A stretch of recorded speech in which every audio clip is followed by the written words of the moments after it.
The human body is an intricate island of being, assembled almost entirely from just four elements: oxygen, carbon, hydrogen, and nitrogen.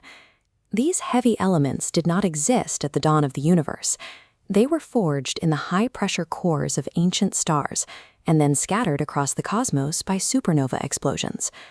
As 20th century astronomers like Carl Sagan observed, we are literal star stuff. Every molecule in your physical form is the salvaged wreckage of a dead star. But human biology presents a strange paradox. Physiological science shows that the average human cell undergoes complete renewal roughly every 7 to 10 years. From a strictly material standpoint, inside the body of a 70-year-old, almost zero physical material remains from the day they turned 30. If our physical makeup is entirely replaced multiple times over a lifespan, the material body alone cannot account for the continuity of the self. To understand what actually persists, we have to look to a rule established in the 5th century BCE by the Greek philosopher Parmenides of Elea. Parmenides introduced a strict metaphysical axiom: true being can only be defined if it does not change.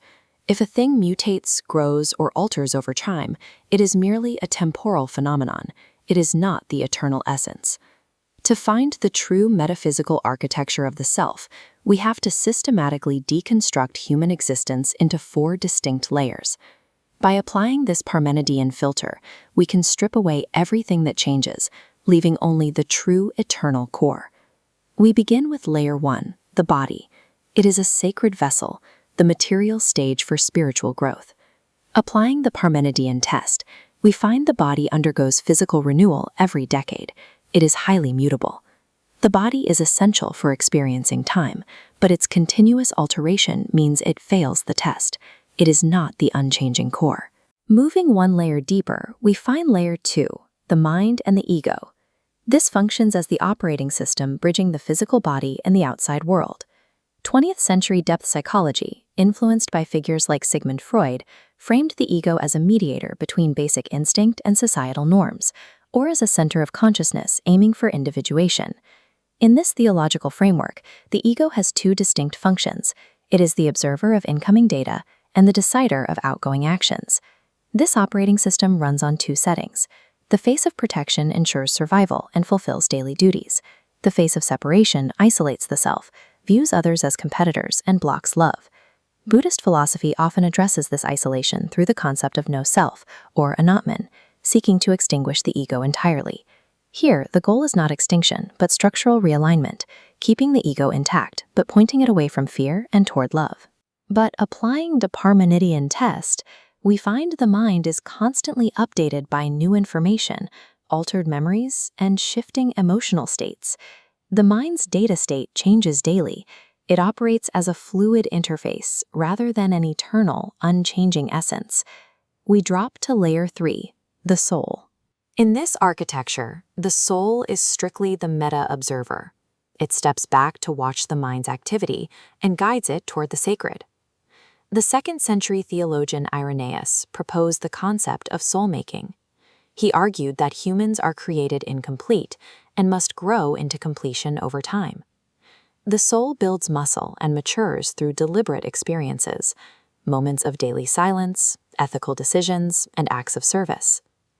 This growth peaks through what is called white pain, suffering absorbed without fear, and structurally aimed at creation and love. This acts as the ultimate catalyst for the soul's development. Applying the test once more, the soul of a 5-year-old and an 80-year-old are vastly different. It is an entity in a constant state of maturation. Even our highest spiritual faculty undergoes change and growth. The soul is the highest temporal layer, but it is still not the eternal core. With the body, mind, and soul stripped away, we are left with the final, innermost core of the human architecture. This is the divine fragment. In the Hebrew text of Genesis, it is called the neshama.